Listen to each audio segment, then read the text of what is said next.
हजुर अध्यक्षज्यू जस्तो एमालेका सबै महाधिवेशनमा यहाँ हुनुहुन्छ र खास गरी शीर्षस्थ नेतृत्वको लागि यहाँले प्रतिस्पर्धा गरेका 3वटा महाधिवेशन जुन बुटवल महाधिवेशनमा यहाँ प्रतिस्पर्धामा पराजित हुनुभयो, काठमाडौँमा भएको महाधिवेशनमा यहाँ विजयी हुनुभयो। तर ती अन्तिमसम्म पनि एउटा सस्पेन्स थियो कि कसले जित्छ भनेर।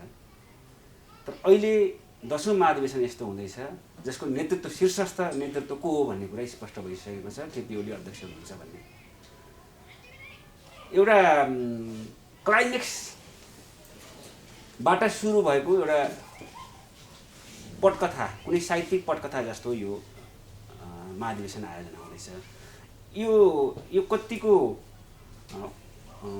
यो चाहिँ उत्साहजनक, कतिको यसले ऊर्जावान महाधिवेशन हुँदैछ, किनभने सस्पेन्स बिनाको महाधिवेशन हुन थालेकोले कस्तो महसुस गर्नुभएको छ यहाँले? नेकपा एमालेको 10 गतेबाट सुरु हुने महाधिवेशन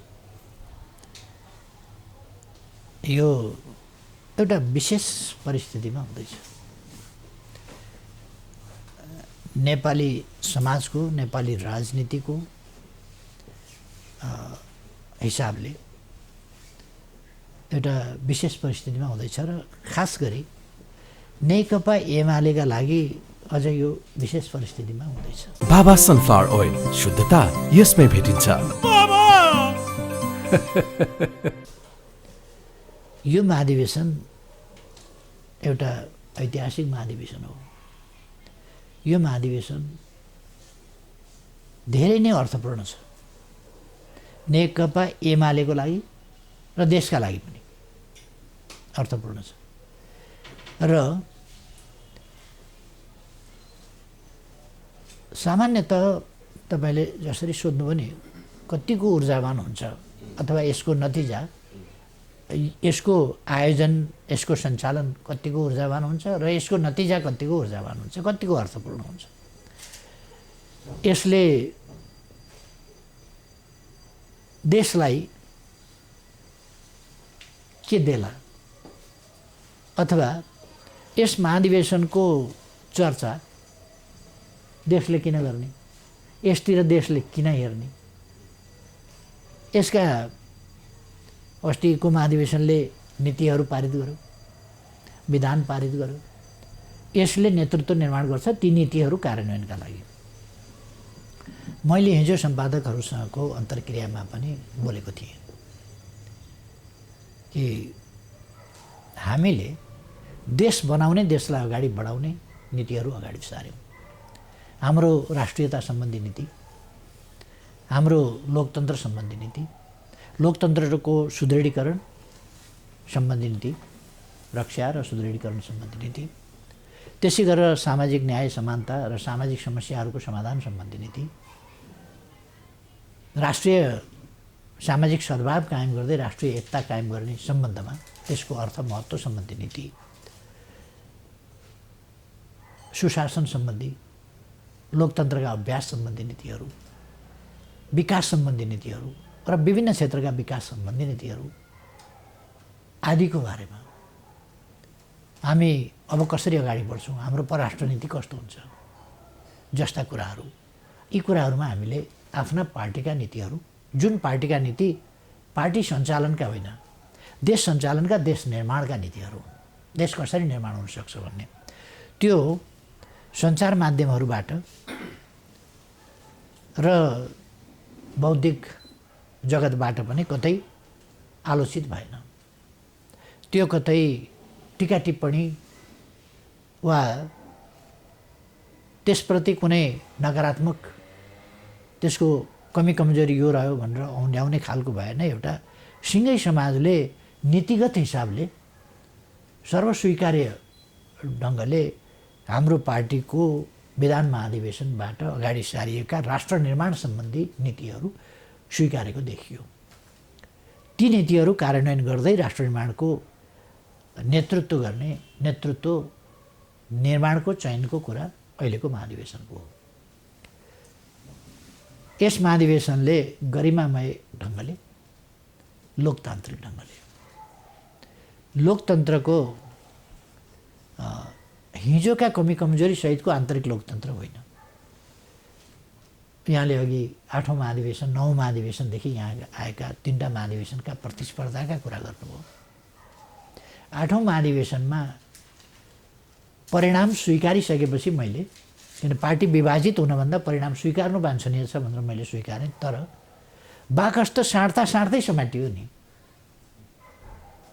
त्यति बेलाको संस्थापन पक्षबाट बाकस, त्यहाँ भएको बाकस हटाएर अर्को बाकसमा मतपत्र भरेर ल्याएको त साँड्दै समात्यो। योभन्दा लज्जाजनक कुरो के हुन्छ? त्यसकारण यो लज्जा मैले धेरै सार्वजनिक चर्चाको विषय पनि नबनोस्, आफ्नो पार्टीको आन्तरिक जीवनको आङ कन्याएर छाडेर उडाउने जस्तो नहोस् भनेर परिणाम जेसुकै होस् म स्वीकार लिन्छु, यसलाई धेरै चर्चाको विषय नबनाऊ, बाहिर नलैजाउँ भनेर मैले मान्ने। जब मतपत्र आफै छाप्ने, होटलमा बसेर लगेर रेजा लगाउने, निर्वाचन आयोगबाट कतिवटा पेटी ल्याएको छ मतपेटिका, कति ल्याएको छ त्यो थाहा छैन, त्यो लिएर जाने अनि त्यहीँ रेजा लगाउने राख्ने, अनि ल्याएर बाकसै साटिदिने, त्यो खालको ज्यादतीपूर्ण, गन्ने पनि आफ्नै, भन्ने आफ्नै, त्यो गन्ने भन्ने सबै आफ्नै, त्यस खालको स्थिति होइन। एउटा साँच्चैको स्वच्छ, साँच्चैको पारदर्शी, साँच्चैको पवित्र लोकतान्त्रिक अभ्यास। मैले मेरा लागि काम गर्ने होइन, म जित्नका लागि काम गर्ने होइन, देशले जित्नुपर्छ भनेको लोकतान्त्रिक अभ्यासले जित्नुपर्छ। लोकतान्त्रिक अभ्यास साँचो अर्थमा भयो भने लोकतन्त्रले जित्छ। अलोकतान्त्रिक ढङ्गले मैले जितेँ भने लोकतन्त्रले जितेको हुँदैन। लोकतन्त्र पराजित भएको हुन्छ, लोकतन्त्रलाई पराजित गरेर मैले जितेको हुन्छु। अहिले सम्मानित सर्वोच्च अदालतबाट जुन परमादेश भयो नि, सरकार परिवर्तन गर्ने, सरकार बनाउने, परिवर्तन गर्ने काम, प्रधानमन्त्री हेरफेर गर्ने काम जनप्रतिनिधि, जनताको हो, जनप्रतिनिधिहरूको हो, प्रतिनिधि संस्था संसदको हो। तर संसदले त थाहा पनि पाएन प्रधानमन्त्री हटेको, प्रधानमन्त्री नयाँ बनाइएको, नयाँ नियुक्त गरिएको, शपथ ग्रहण गराएको, केही पनि थाहा पाएन संसदले। एकैचोटि अधिवेशन बोलाइएर विश्वासको मत माग्दाखेरि बल्ल थाहा पायो संसदले। र देशको सबभन्दा ठुलो पार्टीको, सबभन्दा बढी भोट ल्याएको, सबभन्दा बढी सिट ल्याएको पार्टीको अध्यक्ष, जो विपक्षी दलको त्यति बेला संसदीय दलको नेता हो, सबभन्दा ठुलो पार्टीको, र जो बहालवाला प्रधानमन्त्री छ, उसलाई यस चुनावमा भागै लिन नपाउने भनेर चुनावमा भाग लिनु,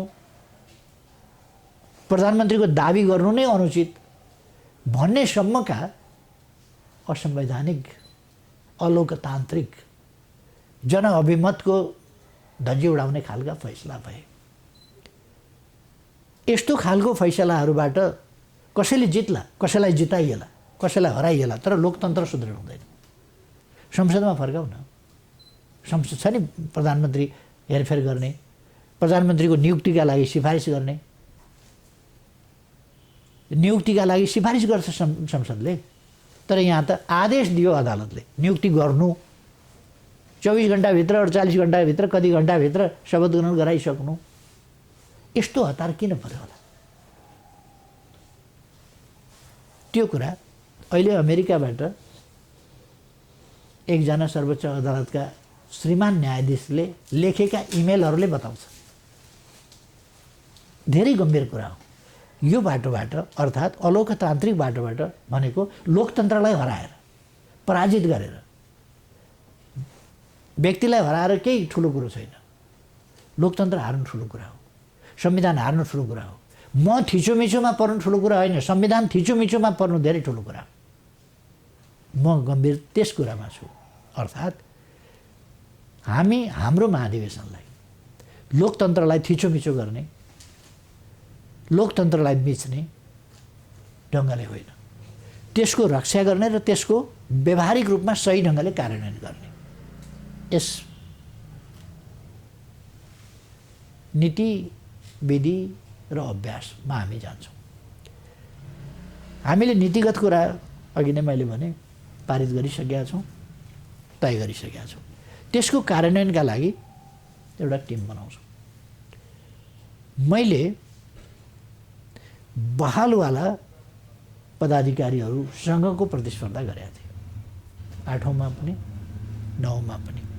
या 15 वर्षसम्म पार्टीलाई लिड गरिसकेका पूर्व प्रधानमन्त्रीसँग म केही पनि नभइकन प्रतिस्पर्धा गरेका थिएँ। र मैले भागभण्डाबाट दलको नेता लिएको, प्रधानमन्त्री लिएको, अध्यक्ष लिएको होइन। मैले चाहिँ नि लोकतान्त्रिक अभ्यासबाट लिएको र आफू पार्टी सत्तामा पनि आफू नभएका बेला र पार्टी सत्तामा अरू साथीहरू गएर भएर आइसकेका अवस्थामा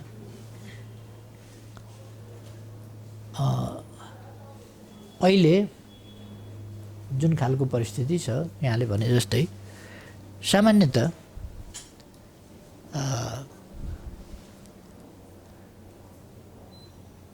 यदि म उठेँ भने आम साथीहरूको धारणा म उठ्नुपर्छ, मैले अझै लिड गर्नुपर्छ भन्ने पाउँछु। सबै साथीहरूले त्यही भन्नुहुन्छ।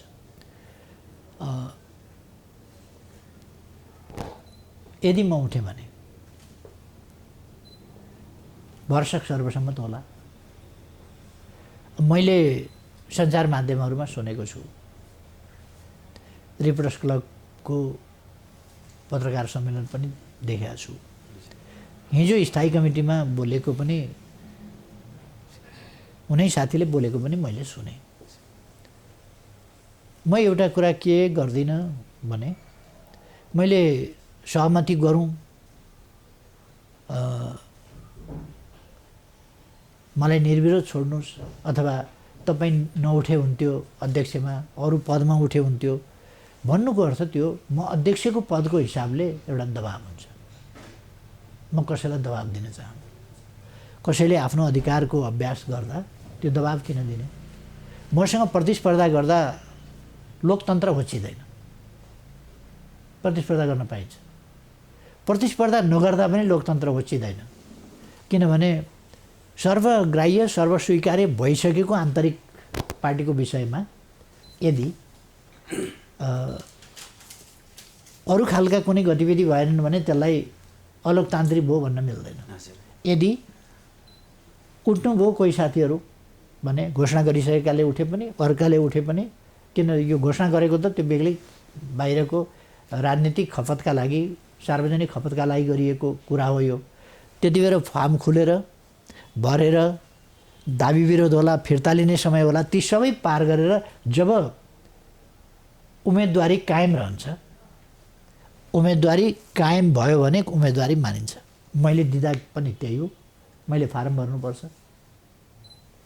कसैले दाबी विरोध गर्न सक्छ र दाबी विरोध पछि अब कसैले मलाई आग्रह गर्न सक्छ, मैले फिर्ता लिन सक्छु। दाबी विरोध सदर भएन, फिर्ता लिइन भने कायम रह्यो भने उम्मेदवार ठहरिन्छ। हजुर, यसमा यहाँलाई अझ सहज हुने विषय म एउटा प्रश्न राख्न चाहन्छु कि जस्तो भीम रावलले अहिलेको उपाध्यक्ष हुनुहुन्छ, उहाँले चाहिँ वर्तमान अध्यक्षको प्रतिष्ठालाई नै मैले इज्जत गरेर त्यसलाई सम्मान गरेर म उम्मेदवार भएको हुँ कि अब आउने महाधिवेशनमा एक कार्यकालपछि म अध्यक्ष हुँदिनँ भनेर अध्यक्षले भन्नुभएको थियो। त्यसलाई सम्मान गर्दै अब म अध्यक्षमा अगाडि सरेको हुँ, अध्यक्षको लागि सरेको हुँ भन्नुभएको थियो। यहाँले अब सार्वजनिक घोषणा पनि गर्नुभएको थियो, पार्टीका बैठकहरूमा पनि त्यस विषयमा रिपोर्टिङ भएका थिए कि एक कार्यकालपछि फेरि अध्यक्ष हुन्न, यो कार्यकालपछि भनेर। अब त्यो के कस्तो परिस्थिति उत्पन्न भयो जसको लागि यहाँले फेरि नेतृत्व लिनुपर्ने, अघि सर्नुपर्ने अवस्था? यो सबैलाई थाहा छ कि मैले त्यो भनेको थिएँ। हाम्रो विधानले 2 कार्यकाल पाउँछ वैधानिक हिसाबले, तर मैले के भनेको थिएँ भने खास अवस्थामा पर्फर्मेन्स एक्स्ट्रा अर्डिनरी वा राम्रो भएमा,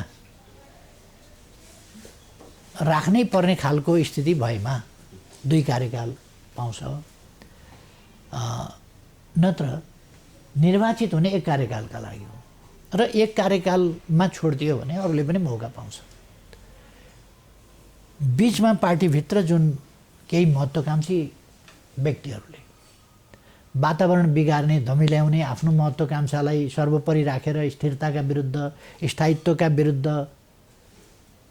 लगातार हमला बोलिरहने ती खालका कामहरू गरेर त्यस्तो बेलामा मैले रिपिटेडली भने, दोहोऱ्याइ तेह्रै अनेक पटक भने मैले, धेरै पटक, अब म फेरि दोहोऱ्याएर प्रधानमन्त्री पनि हुने इच्छा गर्दिनँ, अध्यक्ष पनि हुने इच्छा छैन।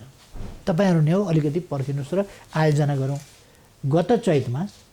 गत चैतमै हाम्रो महाधिवेशन भइसक्थ्यो। 25 देखि 30 हामीले तोकेका थियौँ। तर केही मान्छेहरूलाई एकदम हतार भयो, मङ्सिरमै चाहियो, त्योभन्दा अगाडि वैशाखमै चाहियो, त्योभन्दा अगाडि अझ अगाडि नै चाहियो। त्यस खालको परिस्थितिमा मैले उहाँहरूलाई सम्झाउने कोसिस गरेँ। एउटा फोरमबाट म आएको हुँ, निर्वाचित भएर म आएको हुँ। यत्तिकै बिचमा मैसँग पराजित मान्छेलाई मैले अध्यक्ष जिम्मा लगाएर बिना महाधिवेशन हिँड्न मिल्दैन। महाधिवेशन गरेर जसले लेला लिनुहोस्, मैले भनेको थिएँ। उनीहरू त्यो धैर्यता, त्यो समय होइन,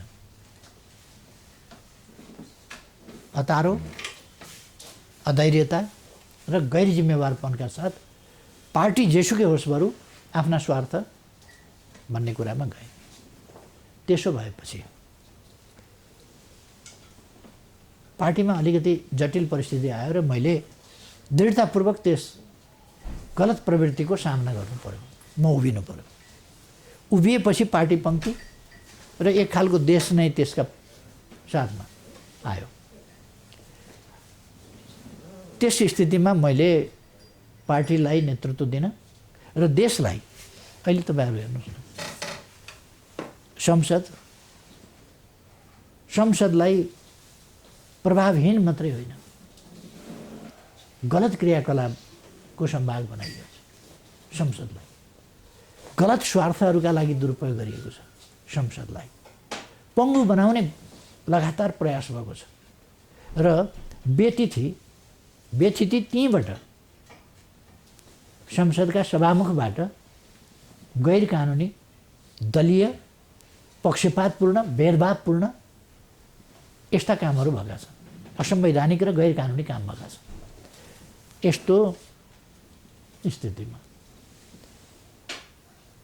सरकार बलजफ्ती गलत ढङ्गले परिवर्तन गर्ने काम भएको छ र गलत ढङ्गले गठन भएको छ।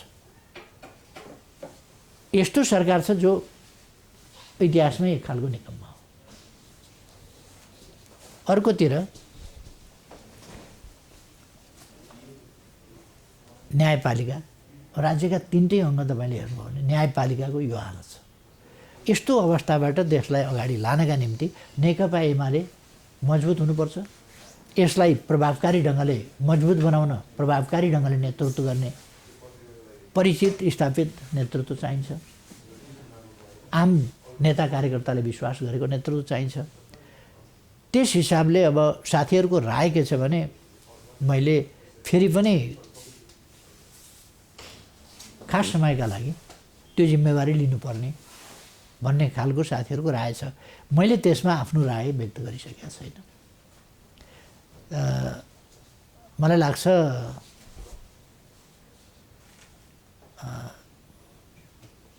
यो महाधिवेशन अघिल्ला महाधिवेशनहरूभन्दा पृथक छ र एउटा बेग्लै परिस्थितिमा यो महाधिवेशनको आयोजना भइरहेको छ र प्रतिस्पर्धा पनि अब कसैले प्रतिस्पर्धा गरौँ भनेर प्रतिस्पर्धाका लागि प्रतिस्पर्धा गर्नु बेग्लै हो।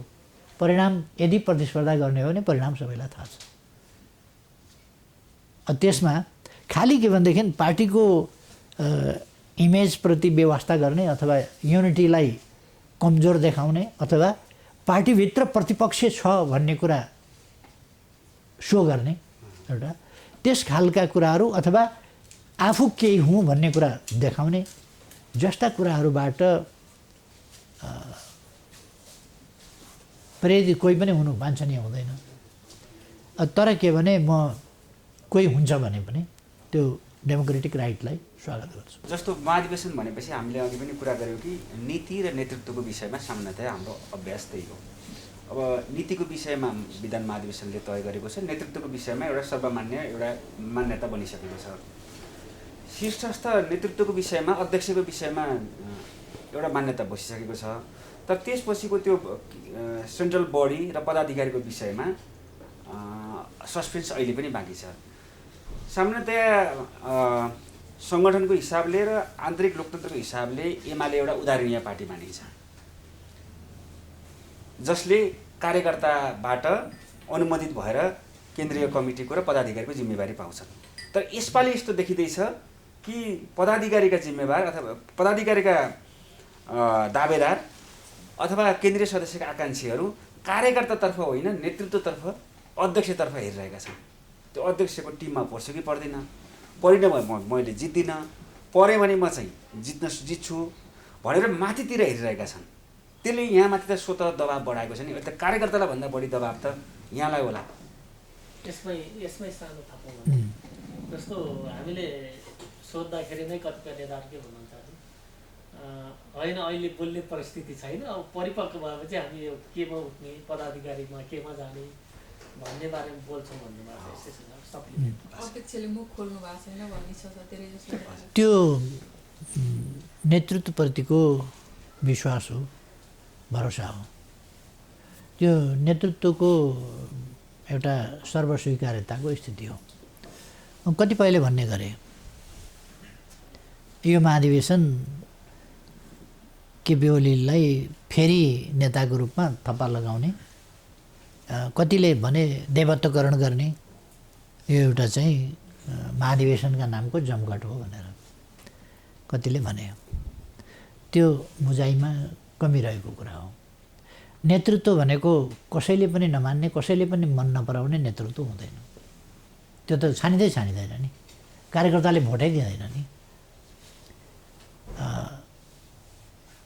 जब कार्यकर्ताले भोट दिन्छन्, छान्छन्, अथवा एक ढङ्गले भन्ने हो भने केही मान्छे बाहेक केही मान्छेको अब उम्मेदवारी नै घोषणा गरेको सार्वजनिक ढङ्गले देख्दाखेरि केही मान्छेहरू असहमत पनि रहेछन् भन्ने पनि प्रकट भयो। केही व्यक्तिहरू असहमत रहेछन् भन्ने कुरा प्रकट भयो। नत्र भने आम रूपमा देशैले बुझेको कुरा के हो भने अहिलेको केन्द्रीय नेतृत्व निर्विवाद छ भन्ने नै बुझ्या हो।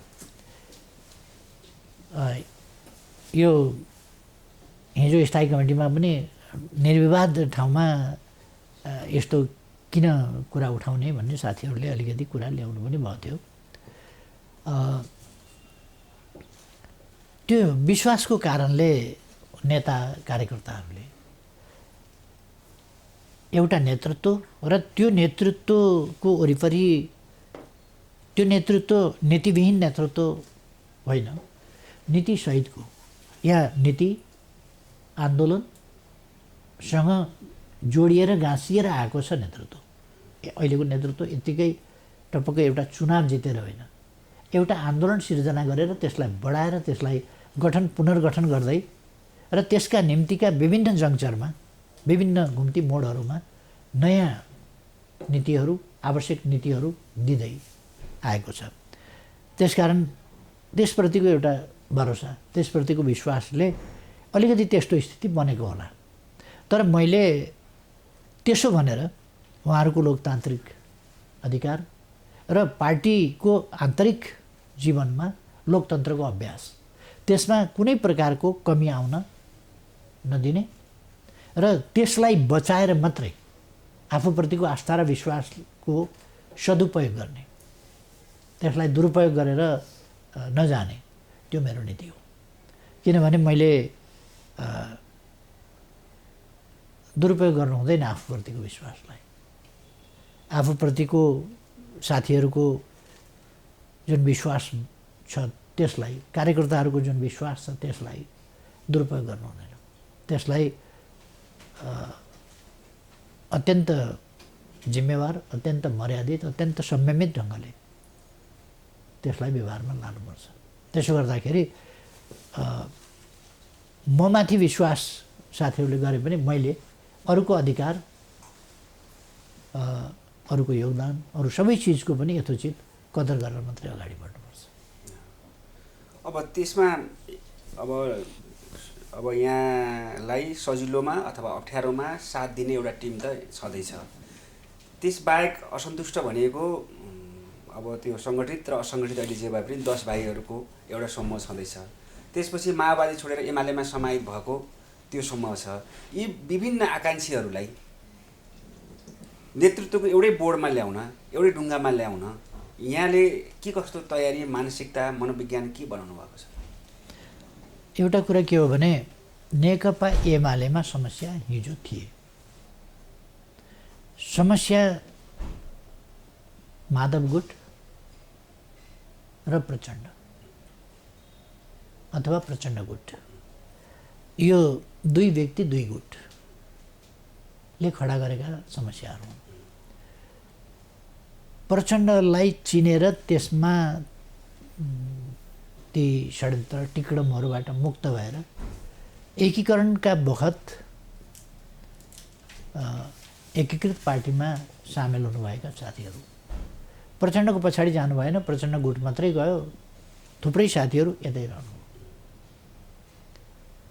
यतै अहिले आएर एकता भएको होइन, 2075 जेठ 3 गते भएको एकता। अहिले हामी 78 साल मङ्सिरको पहिलो हप्ता सिद्धिएको स्थितिमा छौँ, दोस्रो हप्तामा पुगेका छौँ। यति बिचमा हामी एक ढङ्गले भन्यो भने अन्तर्गोलित भइसकेका छौँ। त्यस कारण यहाँ पूर्व माओवादी पृष्ठभूमि र पूर्व एमाले पृष्ठभूमि भनिरहनु पर्दैन। पूर्व माओवादी पृष्ठभूमि अझ प्रचण्डले आफ्नो गुट लिएर पार्टीबाट अलग भइसकेपछि पूर्व माओवादी केन्द्रको पृष्ठभूमि भनिरहनु परेन, त्यो पृष्ठभूमि बोकेर उनी गए। हामी त एकीकृत आन्दोलनको जेठ 3 गते जुन एकीकरण गरेका थियौँ त्यसैको निरन्तरताको रूपमा हामी अहिले छौँ। एकीकृत पार्टी हो यो। अब माधव निस्कियो होला, कोही कोही निस्किन्छ नि त, कोही कोही निस्किन्छ, कोही कोही जान्छ, कोही कोही पतन हुन्छ, कोही कोही हराउँछ, कसैले राजनीति छोड्छ, कसैले के छोड्छ। यस्ता कुराहरू अलिक गौण कुराहरू हुन्। यो पार्टी चाहिँ एक ढिक्का पार्टी हो, एउटा पार्टी हो, एकीकृत पार्टी हो। त्यसको निरन्तरता छँदैछ। केही मान्छे प्रचण्ड गुट गयो, माधव गुट गयो, त्यति हो। पार्टी त एकीकृत छँदैछ। त्यसैमा आएको, त्यही धाराबाट आएको साथीहरू बलजफ्ती त्यसलाई चाहिँ नि यो धारा यसो यो पृष्ठभूमि भनेर त्यसमा खेल्ने पनि अलिकति कोसिस भएको छ विभिन्नतिरबाट। त्यो निरर्थक छ मेरो विचारमा। अब त्यसकारण उहाँहरूको व्यवस्थापनको समस्या होइन। अर्को कुरा 10 भाइ भन्ने हिजो स्थायी कमिटीका 10 जना माधवले झुक्क्याएर पार्टीभित्र सङ्घर्ष गर्ने, पार्टीभित्र यसो गर्ने उसो गर्ने, पार्टीलाई चाहिँ विधि पद्धति आदि इत्यादि भनेर दिने पछि घोके त्यो कमल कोठीले चाहिँ अर्कै उसलाई चाहिँ मन्तरेर फेरि कमल कोठी बनाए जस्तै मन्तरी गरेर अलिकति भ्रम पारेको। त्यो पनि जब पार्टी फुटाउने उद्देश्य रहेछ भन्ने स्पष्ट भयो, साथीहरू गलत रहेछ है यो काम भनेर पार्टीमा फर्कियो। अलिकति समय अन्यलमा परेको, अलिकति समय धोकामा परेको विषयलाई लिएर भेदभाव पक्षपात उहाँहरूप्रति वक्रदृष्टि गरिरहनुपर्ने कुनै आवश्यकता छैन। उहाँहरू स्पष्ट हुनुभयो, पार्टीमै फर्किनुभयो। हो माधवले त डिलमा पुर्याइसकेको रहेछ, डिलबाट फर्किनुभयो। साथीहरू यहाँ हुनुहुन्छ। अब त्यो 10 भाइवाला कुरो केही पनि छैन, 10 भाइवाला कुरो केही छैन। कुनै साथीले कसैले बोलेको छ भने त्यो उसको निजी पर्सनल कुरा हो, त्यो 10 भाइको कुरा होइन। तपाईँहरूलाई यो भ्रम नरहोस् कि भीम रावलजीले बोलेको चाहिँ 10 भाइको कुरा हो भन्ने, त्यो पनि भ्रम नरहोस्। त्यो उहाँले बोलेको कुरा उहाँको कुरा हो। उहाँले गरेको प्रेस कन्फरेन्स 10 भाइको प्रेस कन्फरेन्स होइन। 10 भाइले अध्यक्षमा उठ्छु भने होइन, 10 भाइको तर्फबाट उठ्छु भने होइन, आफू उठ्छु भने आफ्नो कुरा हो। त्यस कारण यो 10 भाइको कुरा पनि होइन।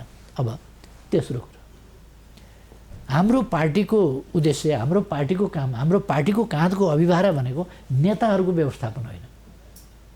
देशको राजनीतिलाई सही बाटोमा लाने, देशको राजनीतिलाई लोकतान्त्रिक बाटोमा लाने, देशभक्तिको बाटोमा लाने, लोकतान्त्रिक अभ्यासमा लाने, उपलब्धिहरूको रक्षा गर्ने, शान्ति स्थिरता स्थायित्वको बाटोमा लाने र त्यसका निम्ति अगाडि बढ्ने कुरा हो र देश विकास गर्ने कुरा हो मुख्य कुरा र समृद्ध नेपाल सुखी नेपालीको राष्ट्रिय आकांक्षा त्यो पुरा गर्ने कुरा हो। जनताका समस्याहरू समाधान गर्ने कुरा हो अथवा देशका समस्याहरूको समाधान दिन अव्यवस्थित कुराहरूलाई व्यवस्थित गर्ने हो। हामीले व्यवस्थापन गर्ने भनेको राष्ट्रिय राजनीतिको हो। हामीले व्यवस्थापन गर्ने भनेको यी चिजहरू जो समस्या छन् तिनको व्यवस्थापन गर्ने हो। जहाँनेरि समस्या देखिएको छ त्यहाँ व्यवस्थापन गर्ने, नेताहरूको व्यवस्थापनका लागि कार्यकर्ताको व्यवस्थापनका लागि होइन। हामी त साध्य होइनौँ। व्यवस्थापन मैले कार्यकर्ताको रूपमा देशका लागि काम गर्नुपर्छ, मेरो व्यवस्थापन पार्टीले गर्ने होइन। म लगायत पार्टीले देशका समस्याको व्यवस्थापन गर्छ। तर यो अहिले कस्तो छ भने विगतका महाधिवेशनमा, विगतका 2-3वटा महाधिवेशनमा, 2टा महाधिवेशनमा खास गरी प्रतिनिधि छनौट हुँदाखेरि 50-50 जस्तो आउने र केही भन्न नसकिने जस्तो अवस्था आउँथ्यो। अहिले चाहिँ देशैभरिबाट प्रतिनिधि जसरी छनौट भएका छन्, कार्यकर्ताबाट आएका छन्, त्यो एक छत्र केपी ओलीलाई साथ दिने प्रतिनिधिहरू आएका छन्। त्यसकारणले हिजो असहमत भएका अथवा पूर्व माओवादीबाट आएका नेताहरू असुरक्षित महसुस गरिरहेका छन्, अलिकति सन्तासमा छन्। होइन, उनीहरू सन्तासमा भएको हुनाले उनीहरूमाथि यहाँले चाहिँ सकारात्मक विभेद गर्नु भएन भने, उनीहरूलाई रेस्क्यु गर्नको लागि सकारात्मक विभेद गर्नु भएन भने केन्द्रीय कमिटी पनि आउन सकिन्न कि भनेर डरमा छन्। त्यो सकारात्मक विभेद हस्तक्षेप हुन सक्ने सम्भावना छ कि छैन यहाँबाट? एउटा चाहिँ के ठिक ढङ्गले बुझ्नु भएन कि अलिकति प्रचारको असर यहाँलाई पर्यो, मलाई थाहा भएन। कहीँ कहीँ प्रतिस्पर्धा गरेका छन्। मेरो पक्ष र मेरो विपक्षकाले प्रतिस्पर्धा गरे होइन। महाधिवेशन प्रतिनिधिमा आफू जानका लागि प्रतिस्पर्धा गरे हुन्। सबै साथीहरू कोही पनि विपक्षको साथीहरू र पक्षको साथीहरूका बिचको होइन, एउटै धार हो। जुन साथी आउँदाखेरि पनि त्यसले केही पनि फरक पार्दैन, अथवा विपक्ष आउँछ भन्ने कुरा होइन, पक्ष नै आउँछ। अहिले देशको माहौल तपाईँले बुझ्नुभएको छ। एमाले एउटा महान सङ्कल्पका साथ अगाडि बढेको छ, महान सङ्कल्पका साथ। र यहाँनिर व्यक्तिगत महत्त्वकांक्षा जस्ता कुरा वा पक्ष दर्ता पक्ष विपक्ष जस्ता कुराहरू धेरै महत्त्वका कुरा होइनन्। यसर्थ पार्टी एउटा विचारमा सङ्गठित छ। पहिलो कुरा, सङ्गठन विचारमा आधारित भएर बन्छ नि। पहिले मानिसहरू विचारमा सङ्गठित छन्, त्यसपछि त्यो विचार सङ्गठनात्मक संरचनामा अनुदित छ। 8,55,300 कतिजना? 54। यो सङ्ख्या सदस्यहरूको, सक्रिय सदस्यहरूको, सङ्घर्षबाट आएका सदस्यहरूको सङ्ख्या। यसमा पक्ष विपक्षी छैन, एक राय छ। त्यसकारण तल चुनाव भएको चाहिँ पक्ष विपक्षमा भयो, एकतर्फी आए अर्को तर्फी रहेनन् भने त्यो तर्फी चाहिँ त्यहीँका लोकल तर्फी हुन् क्या, आफू जान खोज्ने तर्फी हुन्। त्यो केपी ओलीसँग त्यो जोडिएकै छैन। केपी ओलीसँग यति जोडिएको छ कि दुवै पक्ष केपी ओली लिडर हुनुपर्छ भन्ने कुरामा कुनै भिन्न राय अथवा केपी ओलीले अगाडि सारेका विचारहरू अनुपयुक्त हुन् भन्ने कोही पनि छैन, एउटा कुरो। दोस्रो, नेकपा एमाले एउटा राजनीतिक पार्टी हो, एउटा जीवन्त पार्टी हो, भनेको सजीव पार्टी हो। यो निर्जीव, यो ढुङ्गा मुढा जस्तो चेत नभएको अथवा जड होइन,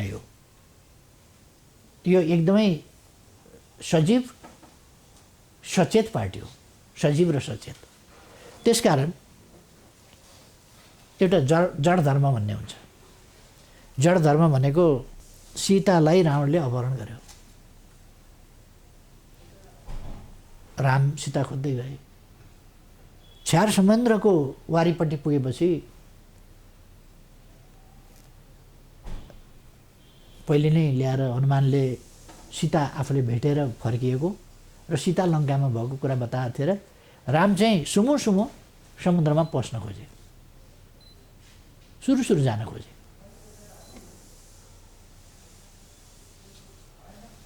समुद्रले विचार गर्यो। यद्यपि जड धर्ममा विचार हुँदैन। तर समुद्र देवताले विचार गरे र समुद्र देवता प्रकट भए। समुद्र देवले के भने भगवान राम तपाईँ विष्णुको अवतार हुनुहुन्छ, सर्वशक्तिमान हुनुहुन्छ, सबै कुरा हो मलाई थाहा छ, तर म समुद्रको रूपमा जड हुँ। मैले बुद्धि विवेक प्रयोग गर्न मिल्दैन, न्याय अन्याय छुट्याउन मिल्दैन, राम्रो नराम्रो छुट्याउन मिल्दैन, श्रेष्ठ निकृष्ट छुट्याउन मिल्दैन। म जड हुँ, त्यसकारण मैले समान व्यवहार गर्नुपर्छ। प्रभु यति लामो समुद्र पौडिएर पार गर्न सम्भव होला र? यत्रा छाल छन्, यत्रा सार्क माछाहरू हुन्छन्, यहाँ त खाइदिन्छ। त्यसकारण सार्क माछासँग पनि त्यो छुट्याउने विवेक हुँदैन। भगवान हुन् कि अर्डिनरी हुन्, उसका लागि चारो हुन्छ। विचार गर्नु पर्यो प्रभु। म त समुद्र हुँ, जड हुँ। जडले विचार गर्दैन, विवेक प्रयोग गर्दैन, आगोले पानीले भेदभाव गर्दैन, जसलाई पनि डढाइदिन्छ, जसलाई पनि डुबाइदिन्छ, जसलाई पनि मराइदिन्छ। त्यसकारण मैले जड धर्म पालना गर्नुपर्छ। तरेर जाने प्रबन्ध मिलाइयोस् प्रभु। म अन्तर्ध्यान भएँ, नत्र भने मैले आफ्नो जड धर्मको पालना गर्नुपर्छ भने समुद्रले। त्यसो भएपछि बहादुर सेनाले पुल बनाउन थाल्यो। नत्र राम चाहिँ नै सूर्य र समुद्रमा सीताको शोकले चाहिँ नै विवल भइराखेका राम चाहिँ नै फटाफट समुद्रमा जान खोजेका थिए।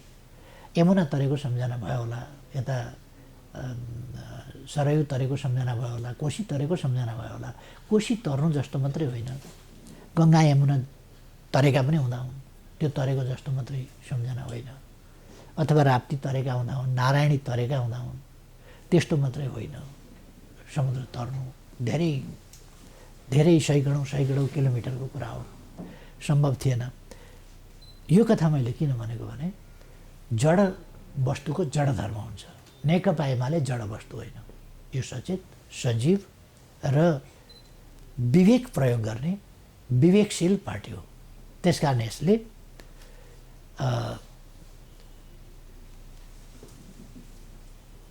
विभेद भन्ने शब्द त म सकारात्मक भए पनि त्यति प्रयोग गर्न रुचाउन्न। विभेद भनेको सकारात्मक भए पनि त्यति राम्रो कुरा होइन जस्तो लाग्छ। यद्यपि यो बहुतै प्रचलित छ विश्वव्यापी रूपमै पोजिटिभ डिस्क्रिमिनेसन भन्ने। त्यो डिस्क्रिमिनेसन होइन, त्यो विशेष व्यवस्था हो।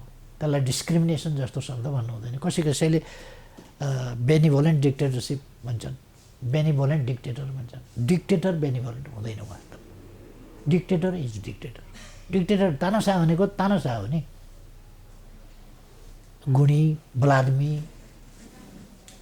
गतिलो तानाशाह भन्ने। त्यस्तो तानाशाह भएपछि त तानाशाह हो नि। त्यस्तै गरेर डिस्क्रिमिनेसन होइन कि विशेष व्यवस्था, विशेष प्रबन्ध सचेत ढङ्गले पार्टीले गर्छ नै, ती परिस्थितिहरूलाई विचार गर्छ नै। किनभने यो जड होइन,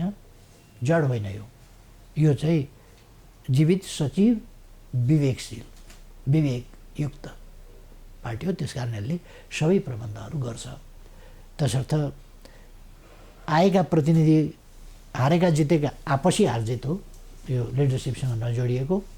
र अरू व्यवस्थापनका कुरा जड पार्टी नभएर सचेत विवेकशील पार्टी भएको हुनाले यसले गर्छ। जस्तो यहाँले एउटा राम र समुद्रको संवादको कथा भन्नुभयो। रामसँगै जोडिएको विषय अब यहाँले विगत 1.5-2 वर्षदेखि अयोध्याको कारणले यहाँ चर्चामा आएको छ। यही महाधिवेशनमा, चितवन महाधिवेशनमा एमाले दक्षिणपन्थी विसर्जनवाद विरुद्ध सङ्घर्ष गर्ने भनेर भनेको छ, त्यो ब्यानर बनाएको छ। अब अहिले संसारमा अब दक्षिणपन्थ भनेको के भन्दाखेरि परम्परावादी कुरा गर्ने भनेर बुझिन्छ। जसरी अमेरिकामा रिपब्लिकन पार्टी, बेलायतको कन्जर्भेटिभ पार्टी, अब टर्कीमा एर्डोगानको पार्टी अथवा भारतमा मोदीको पार्टी। जसले अब एर्डोगानले के गरे भन्दाखेरि म्युजियमलाई मस्जिद बनाइदियो। लाए हुन्थ्यो भने चिसो म्युजियमलाई मस्जिद बनाइदिए। त्यसै गरी यहाँ पनि भारतमा अयोध्याका कारणले त्यहाँको मानवीय रूपमा राजनीतिक रूपमा त्यत्रो ठुलो मूल्य भारतीय समाजले भोगिसकेको छ। अब यहाँ जसरी अयोध्याको कुरा आइरहेको छ, मिडियामा र इन्टेलेक्चुअलहरूले के भनिरहेछ भने यो चाहिँ दक्षिण पन्थको उभार नेपालमा पनि प्रवेश गर्यो भनिरहेका छन्। एकातिर दक्षिण पन्थको उभार केपी ओलीको नेतृत्वमा नेपाल आयो भनेर टिप्पणी हुने, अर्कोतिर यहाँकै नेतृत्वमा भइरहेको महाधिवेशनमा दक्षिणपन्थी विसर्जनवाद विरुद्ध सङ्घर्ष गरौँ भनेर आइरहेको छ। यो दक्षिणपन्थकै परिभाषा नै यहाँको विश्लेषणमा के होला भनेर जिज्ञासा छ। पहिलो कुरा त दक्षिणपन्थ भनेको क्रान्तिकारिता, बाहुनका जनै चुडाइदिने, टुप्पी काटिदिने, क्रियापुत्रीलाई मार्ने क्रान्तिकारिता होइन। त्यो कुनै क्रान्तिकारी दर्शन, सिद्धान्त, विचार वा राजनीति वा व्यवहारभित्र पर्दैन। त्यस्ता खालका कुरा, मन्दिर भत्काउने कुरा, यो कुनै क्रान्तिकारिताभित्र पर्दैन। तपाईँहरू स्पष्ट हुँदा हुन्छ। र मन्दिर संरक्षण गरौँ, हामीले पुनर्निर्माण गऱ्यौँ नि भत्किएका मन्दिरहरू। यसलाई दक्षिणपन्थ देख्नेहरू छन्, किनभने आफ्ना पालामा केही पनि गरेन, कुनै पुनर्निर्माण मन्दिर सन्दिर केहीको पनि पुनर्निर्माण गरेन। पशुपति संसारभरिका मान्छेहरू आएर कस्तो रहेछ पशुपति हेर्न चाहन्छन्। त्यहाँ कुन शताब्दीमा कसले दिएको एउटा चाँदीको त्यो जलारी, त्यो पाप्रो भएर बसिया छ, पाप्रो भएर उकिएर। त्यसको जे अर्थ हो, जे प्रयोजन हो, जे महत्त्व हो, त्यो धान्न नसक्ने गरी त्यसबाट गएको दुध, अर्घ, पानी आदिलाई जे रूपमा चाहिँ धर्मावलम्बीहरूले लिन्छन्, त्यो कुराको अर्थ नरहने गरी त्यहाँ मैले सुनको जलारी चढाइदिउँ पशुपतिमा भनेर त्यो चढाइयो। त्यसलाई मान्छेहरूले त्यो हिन्दू अतिवाद भनेर, राम जन्मभूमि नेपाल हो, जनकपुर त्यहाँ, राम जन्मभूमि त्यहाँ, अयोध्यापुरी त्यहाँ, अयोध्यापुरीको पुरानै नाम छँदैछ, विभिन्न स्थलहरू त्यहाँ छँदैछन् र वाल्मिकी आश्रम त्यहाँ छँदैछ, सीता अन्तर्ध्यान भएको देवघाट त्यहाँ छँदैछ, कोशी नदी तरेर पश्चिमपट्टि गएर राम लक्ष्मणलाई शिक्षा दिए विश्वामित्रले। अरू नदीहरू थुप्रो छन् नि त, तिनीहरूको चर्चा गरेका छैन, त्यो भनिया छ। सीतासँग संवाद गर्नका लागि वाल्मिकीले सीतालाई घर फर्काउन चाहे, सीता निकालिएको घर नजाने, राम परित्यक्त आफूले परित्याग गरेको श्रीमती जहाँ छ त्यहीँ गएर भेट्न नजाने, इगोको विषय भएपछि वाल्मिकीले रामलाई पनि देवघाट आऊ पवित्र थल, म सीतालाई त्यहीँ लिएर आउँछु भेटौँला भनेपछि देवघाट पवित्र स्थलमा दुवै थरी आए। उताबाट राम आए त्यहाँ अयोध्यापुरीबाट, यताबाट वाल्मिकी आश्रमबाट सीतालाई लिएर वाल्मिकी गए। यस्तो धेरै तथ्यहरू, अनेक तथ्यहरूले त्यहाँ देखाउँछ र अरू प्रमाण पनि। उहाँ जस्तो केही भेटियो त अयोध्यापुरीमा खोज्दाखेरि केही भेट्यो, उत्खनन गर्दा केही भेट्यो। मुस्लिमहरूले अयोध्या भनेको ठाउँ त्यो फैजाबाद पहिलेको 150 वर्ष अगाडिसम्म त्यो फैजाबादै हो, नामै फैजाबाद हो, अयोध्यापुरी छँदै थिएन। यो त परापूर्व कालदेखि निरन्तर अयोध्यापुरी आएको छ, परापूर्व कालदेखि जनकपुर आएको छ, परापूर्व कालदेखि देवघाट आएको छ। यी त पुराणहरूमा शास्त्रहरूमा वर्णित कुरा हुन् नि। अच्छा, त्यहाँ शास्त्रहरूमा त्यहाँका डकुमेन्टहरूमा अयोध्यापुरी छ कि फैजाबाद छ? 200 वर्ष अगाडिका डकुमेन्ट हेर्नु त। अथवा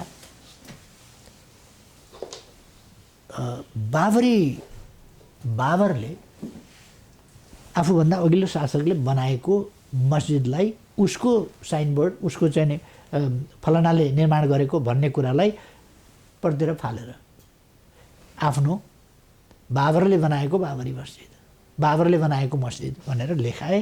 त्यो कुरा बिस्तारै बाबरी मस्जिदमा परिणत भयो। ती पत्रहरूमा, ती ताम्रपत्रमा, ती शिलापत्रहरूमा छ कि अयोध्यापुरी भन्ने? अयोध्यापुरीमा मैले मस्जिद बनाएँ भन्ने छ कतै? कहाँ बनाएँ भन्छ उसले? 500-700 वर्ष अगाडि, 600 वर्ष अगाडि कहाँ बनाएँ भन्छ त उसले? बाबरी मस्जिद भन्दा फैजाबादमा। अब यो तथ्य मैले कुनै यसमा राजनीतिक विषय होइन, राजनीति गर्न खोजेको होइन, छैन। एउटा ऐतिहासिक तथ्यको मात्रै कुरा गरेको। विश्वभरिका हिन्दूहरूले भगवान राम भनेर मान्छन्, पूजा गर्छन्, हो। भगवान राम आदर्श पुरुष भन्छन्, मान्छन्। ती भगवान रामको चाहिँ जन्मभूमि कहाँ हो? यत्तिकै जहाँ भए पनि राम जन्मभूमि भनेपछि मान्ने कि साँच्चैको जन्मभूमि कहाँ हो भनेर हेर्ने? शास्त्रले के भन्छ? मैले भने होइन नि, शास्त्रले भन्छ यहाँ हो। त्यसकारण मैले त्यो कुरा भने। अब हिन्दू अतिवादी भनेर कतिले भने। दक्षिण पन्थ भनेको समाज परिवर्तनसँग सम्बन्धित या सामाजिक व्यवस्थासँग, वामपन्थी भनेको सामाजिक भइरहेको प्रबन्धलाई सुधार गरेर, परिवर्तन गरेर जनमुखी, जनप्रिय, जनताका, व्यापक जनताका निम्ति हितकर बनाउँदै लाने कुरा वामपन्थी हो। परिवर्तनकारी कुरा, यथास्थितिवादी कुरा त्यो चाहिँ दक्षिणपन्थी हो। अथवा समाजलाई चाहिँ पछाडि फर्काउने कुरा हो। मैले कसैलाई रामको जन्मभूमि पो त्यहाँ भने त मैले कसैलाई रामले जस्तै त्यही जमानाको जस्तो धोती लगाएरै हिँड्नुपर्छ सबैले भनेको छु र।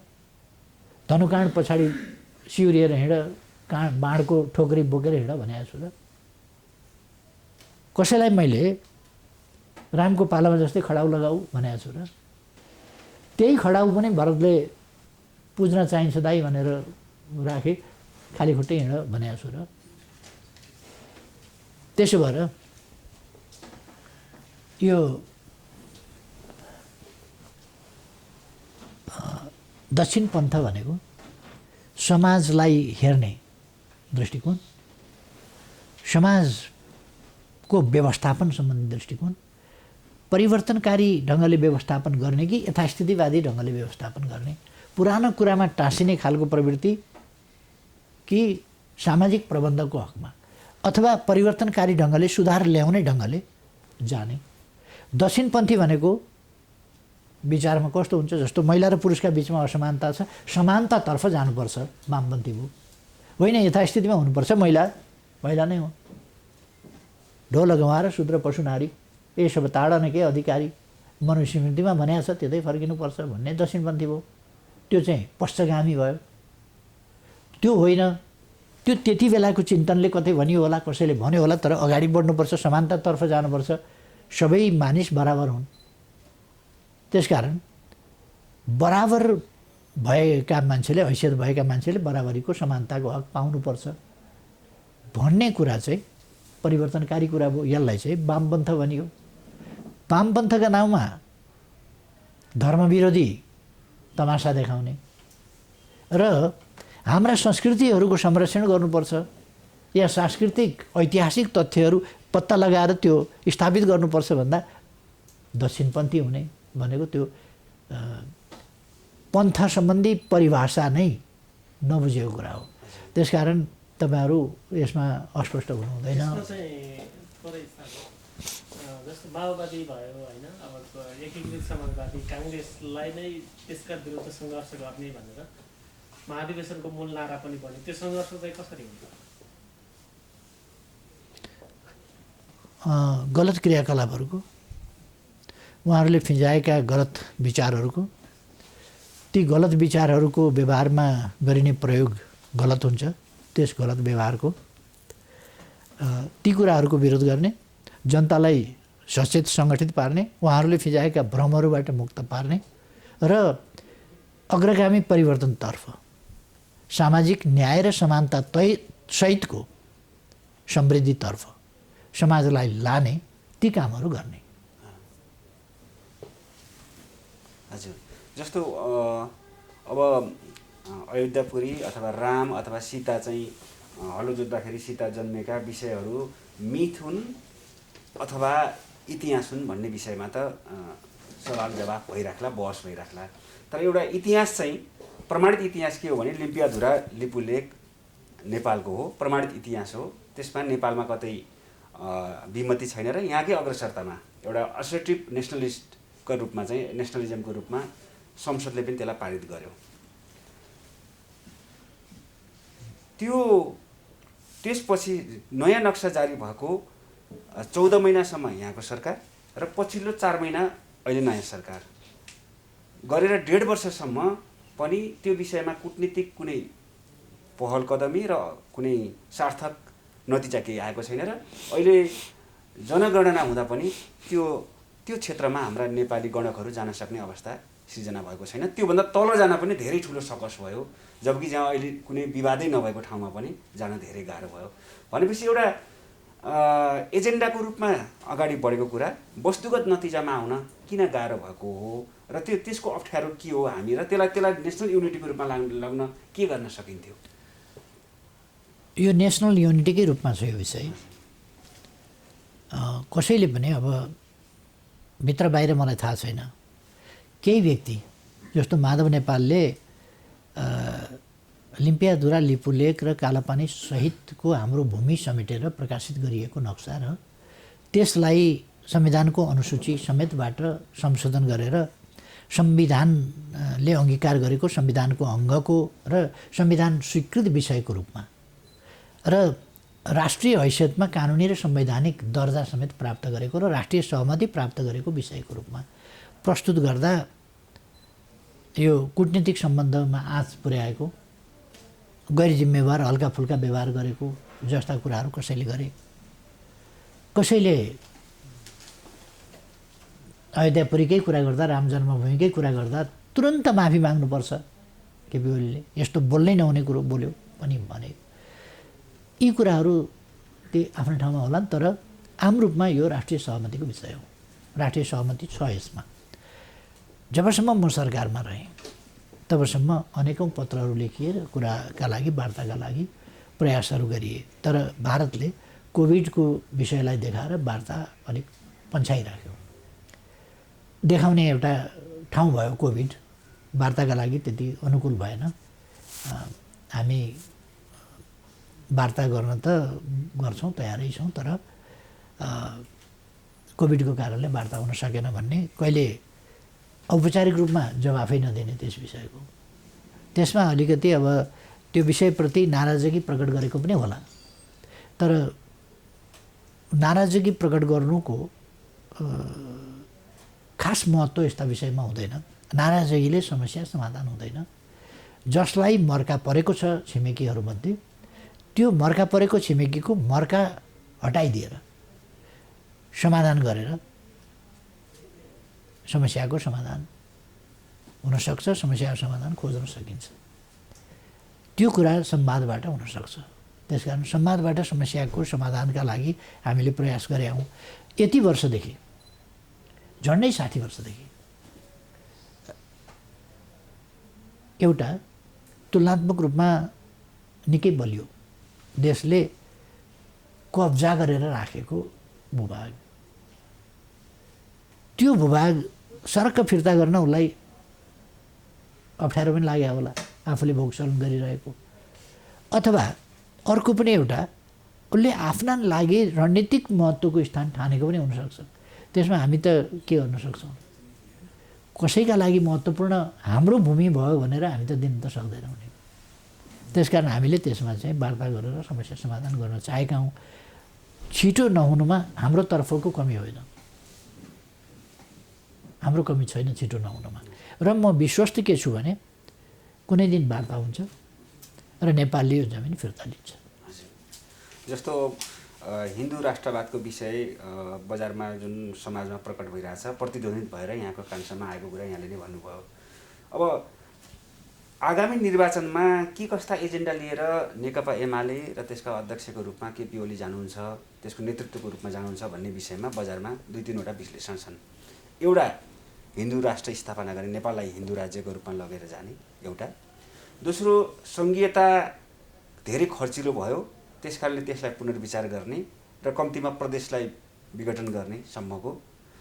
अर्को समानुपातिक निर्वाचन प्रणालीका सट्टा प्रत्यक्ष निर्वाचन प्रणाली लिएर आउने र देशको कार्यकारी प्रमुख चाहिँ प्रत्यक्ष निर्वाचित हुने, यस्ता एजेन्डाहरू लगेर चुनावमा जान सक्ने सम्भावना छ नेकपा एमाले अथवा केपी ओली भन्ने छ।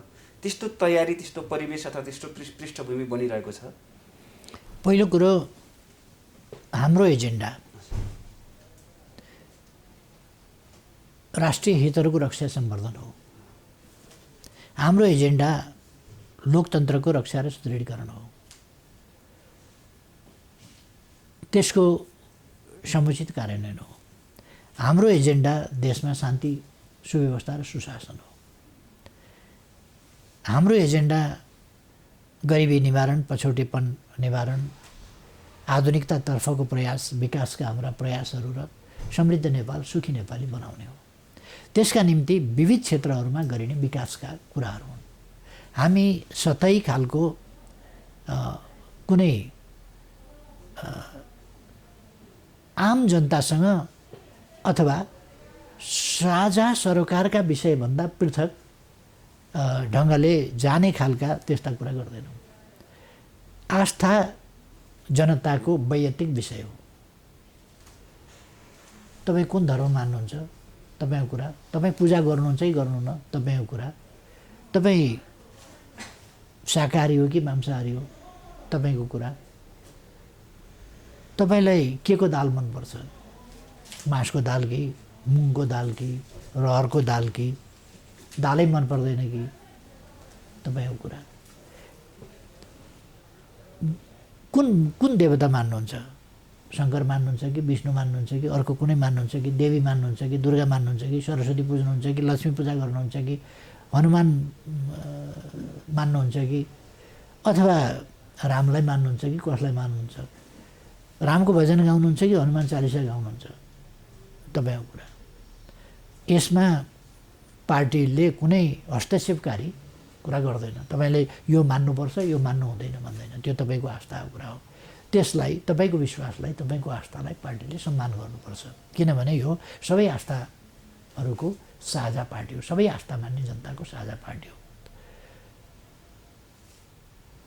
राज्य कुनै एउटा धर्म विशेषको हुँदैन, सम्पूर्ण जनताको जुनसुकै धर्म, जुनसुकै भाषा, एउटा भाषाको राज्य, एउटा धर्मको राज्य, एउटा जातको राज्य होइन। राज्य साझा राज्य हुन्छ सबै जनताको। त्यसकारण राज्य भनेको साझा हो र त्यसमा राज्य सञ्चालनसम्म पुग्ने हक सबैको हुन्छ। हिन्दू राष्ट्र हो, मुस्लिम राष्ट्र हो, बुद्धिस्ट राष्ट्र हो भने बुद्धिस्ट बाहेकको अरूले प्रतिनिधित्व गर्न पाउने कि नपाउने, शासनमा पुग्न पाउने कि नपाउने आदि अनेक प्रश्नहरू उठ्छन्। ती अधिकारबाट हामी वञ्चित गर्न सक्दैनौँ। त्यसकारण यस्ता खालका कुराहरूलाई मुद्दा बनाएर जान्छ भन्ने नेकपा एमालेलाई नबुझ्नेहरूको कुरा हो। नेकपा एमालेलाई कुनै नदी तर्नका लागि कुनै त्यान्द्रो समाउनु पर्दैन, यो पौडिएर तर्न सक्छ। यसका लागि कुनै अरू के चाहिँ कुरा लोकप्रिय होला भनेर लोकप्रियताका निम्ति नक्कली विषयहरू खोज्नुपर्ने अथवा जनताका विकासका चाहनाहरूसँग सरोकार नभएका कुन आस्थागत हिसाबले चल्दा देशमा विकास हुन्छ, कुनले चल्दा विकास हुँदैन, कुनले चल्दा हामी एउटा भनौँ हामी सामाजिक सद्भाव कायम गर्न चाहन्छौँ। यो पक्ष र त्यो पक्ष भनेर साम्प्रदायिक लडाइँ मचाउन, विभेदका कुरा गर्न चाहँदैनौँ। हामी साम्प्रदायिक सद्भाव, सामाजिक सद्भाव कायम गर्न चाहन्छौँ र राष्ट्रिय एकता गर्न चाहन्छौँ। त्यसमा विभाजन ल्याउन चाहँदैनौँ। त्यसकारण विविधता मध्येको एउटा विषयको झन्डा, हामी एउटा विषयलाई झन्डा बनाउँदैनौँ। विविधता मध्येको एउटा विषयलाई झन्डा बनाएर हिँड्दैनौँ। विविधताका सबै पक्षहरूलाई हामीले साझा ढङ्गले अगाडि बढाएर हिँड्छौँ। हाम्रो नीति त्यो हो। अब तपाईँले अर्को विषय के भन्नुभएको थियो? समानुपातिक प्रत्यक्ष निर्वाचित। अर्को तपाईँले प्रत्यक्ष निर्वाचित कार्यकारी प्रमुख भन्ने कुरा गर्नुभयो। यो एउटा कतिपय मान्छेले जे स्थापना भयो त्यही चाहिँ एकदम घाम जुन रहन्ज्याल रहन्छ र त्यो चाहिँ एकदम परम सत्य हो भन्ने ठान्छन्। त्यस्तो होइन। देश र जनताका लागि जुन प्रणाली, जस्तो खालको तरिका, जुन खालको प्रणाली वा त्यस्तो अभ्यास चाहिँ उपयुक्त हुन्छ त्यही अपनाएर जानुपर्ने हुन्छ।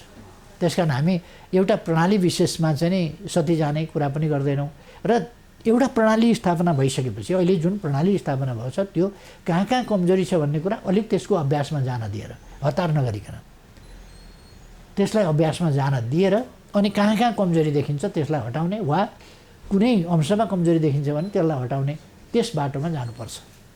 त्यसर्थ त्यो कुरा पनि प्रणालीगत कुरा पनि होइन र त्यो निर्वाचनको पनि अहिले नै भनिहाल्ने कुरा होइन। र अर्को प्रत्यक्षकै समानुपातिक भन्दा प्रतिनिधि सभाको रूपमा हुने समानुपातिकको प्रबन्ध आफ्नो ढङ्गले गर्ने र जनताको सबै हिस्साले नीति निर्माणको तहमा, जनप्रतिनिधित्वको तहमा वा शासकीय तहमा वा राज्यका तहहरूमा जनताका सबै हिस्साहरूले भाग लिन पाउन्, सहभागिता जनाउन पाउन् र उनीहरूले आफ्नो हिस्सेदारी र त्यस अनुसारको क्षमता विकास गर्न र हिस्सेदारी जनाउन पनि पाउन्, त्यसको प्रतिफल लिन पनि पाउन् भन्ने हाम्रो नीति हुन्छ। त्यस कारण हामी एकपक्षीय, कोल्टेज, सेन्टिमेन्टल त्यस्ता कुरा गर्दैनौँ। प्रदेश सङ्घीयताका जुन 3वटा तहका सरकार छन् त्यसमा पुनर्विचार हुन सक्ने, त्यस्तो एजेन्डा बन्न सक्ने सम्भावना छ कि छैन, खास गरी प्रदेशको अस्तित्वको विषय लिएर? अहिले तत्काल त्यस्तो हुँदैन। किनभने हामीले भर्खर ल्याएका छौँ। एउटा कार्यकाल पुरा भएको छैन।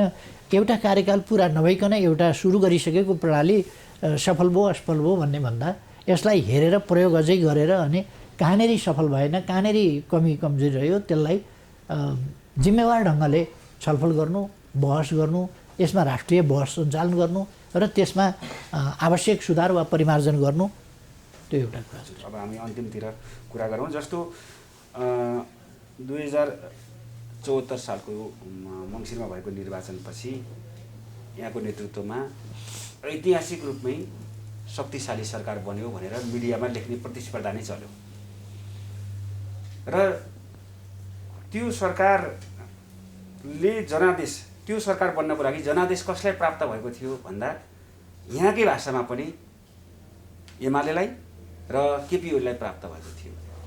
त्यो जनादेश भनेको अधिकार मात्र होइन, त्यो जिम्मेवारी पनि हो। त्यो जनताको जनादेशलाई 5 वर्षसम्म टिकाएर त्यसको बलमा विकास अथवा समृद्धिको डेलिभरी दिनुपर्नेमा त्यो 5 वर्षभन्दा पहिले नै दुर्घटनाग्रस्त भयो। त्यो जनादेश माधव नेपाललाई अथवा प्रचण्डलाई अथवा अरूलाई होइन कि केपी ओलीलाई र एमालेलाई, त्यसको अध्यक्ष एमालेलाई, केपी ओलीलाई र पार्टीलाई थियो भने त्यो 5 वर्षसम्म टिकाउन नसक्नुको जिम्मेवारी यहाँले कसरी महसुस गर्नुहुन्छ? बहुत राम्रो प्रश्न। तपाईँले मलाई यसमा मौका दिनुभयो स्पष्ट पार्ने, खुसी लागेछ। पहिलो के कुरामा भ्रम पर्नु हुँदैन भने नेकपा एमालेसँगै बहुमत आएको थियो होइन, चुनावी तालमेल गरेर तालमेलको बहुमत थियो एमाले र माओवादीको।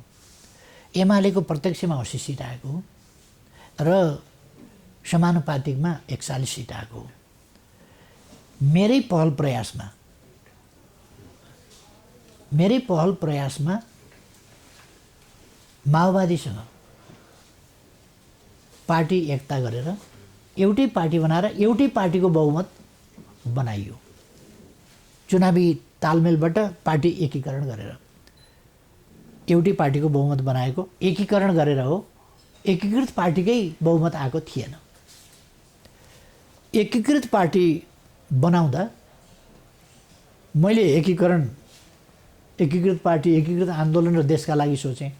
अरूले त्यस अवसरलाई आफ्ना हितका निम्ति सोचेर अरू नै कुरा गर्न खोजेका पनि रहेछन्।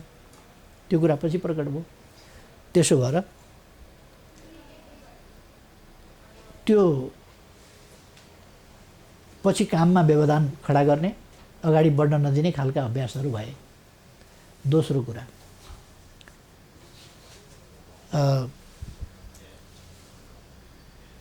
को जिम्मेवार छ? यो त जग जाहेर छ नि, जग जाहेर छ।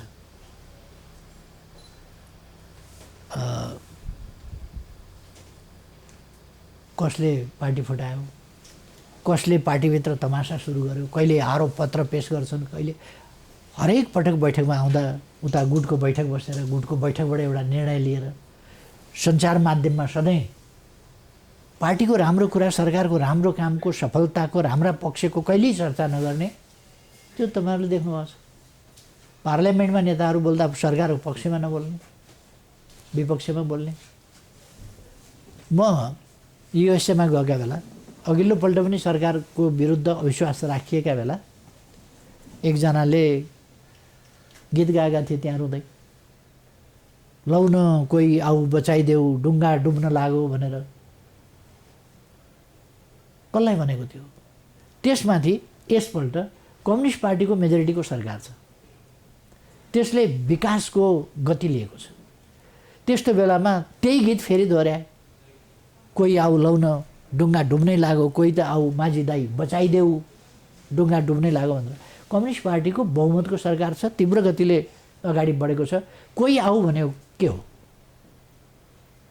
कम्युनिस्ट पार्टीले सरकार बनाउनु हुँदैन। उनको के रहेछ? कोही आऊ भनेको के रहेछ भन्दा अन्तिममा कम्युनिस्ट सरकार ढाल्नेमा पुग्यो नि त। त्यो कम्युनिस्ट सरकार ढाल्नका लागि त अनुशासनहीन भएर, अनुशासन तोडेर, चरम घिनलाग्दो अराजकता देखाएर, पार्लियामेन्ट्री प्र्याक्टिसमा त्यस्तो हुँदैन। मान्छे राजीनामा गरेर हिँड्छ, फ्लोर क्रस त्यसरी गरेर आफ्नै सरकार ढाल्दैन।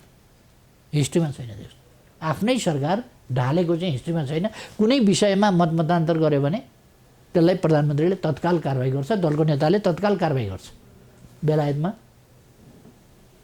बोरिस जोन्सनले गरेको देख्नुभएको होला। तत्काल कारवाही गर्ने, तत्काल चुनाव घोषणा गर्ने, तत्काल चुनाव गरेर मेजोरिटी लिएर आउने। नेपालमा निकाल्न पाइँदैन भन्छ सर्वोच्च अदालत। अनुशासनहीन भए पनि निकाल्न पाइँदैन, कारवाही गर्न पाइँदैन। पार्टी चलाउन पनि नपाइने हो क्या, पार्टीमा अनुशासन कायम राख्न पनि नपाइने भयो। त्यो कुरा सर्वोच्च अदालत भन्छ। र यस्तो यस्तो कुरामा चाहिँ फ्लोर क्रस गर्न पाइन्छ भनेर संविधान र कानुन बमोजिम चल्नु पर्यो कि संविधान आफै सर्वोच्च अदालतले थप्दै जाने? संविधानका कुन कुन धारा थप्ने? बिना धाराको संविधान थप्दै जाने? थपियो नि त। यसमा हुँदैन, महाभियोग भयो भने त्यसमा फ्लोर क्रस गर्न पाइन्छ, यस्तोमा पाइन्छ, उस्तोमा पाइन्छ। शेरबहादुरलाई भोट हालेकोमा कुनै कारवाही गर्न पाइने छैन, के भनेको थियो? केपी ओलीलाई भोट नदिएकोमा कुनै कारवाही गर्न पाइने छैन, के भनेको थियो? यस्ता कुराहरू यो के डिजाइनमै थियो यो सबै?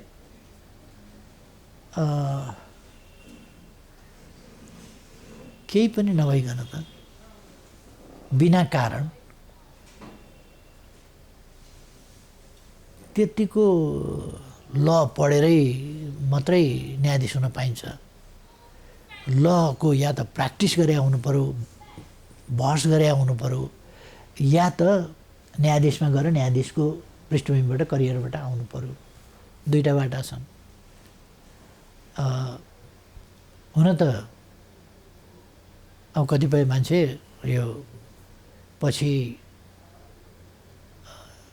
पोलिटिकल अपोइन्टमेन्ट पनि छन् न्यायालयमा त। अब पोलिटिकल अपोइन्टमेन्ट पनि त्यस्तो भइराखेकै छ।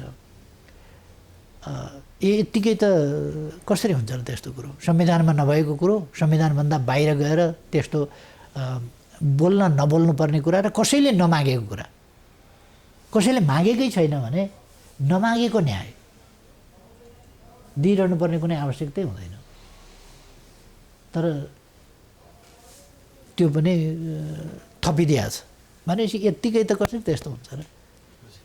अब त्यो कुरा चाहिँ अहिले हामीले भन्दा पनि उहाँहरूले नै भनिरहनु भएको छ नि, उहाँहरूले बताइरहनु भएको छ, अहिले आफै भनिरहनु भएको छ उहाँहरू।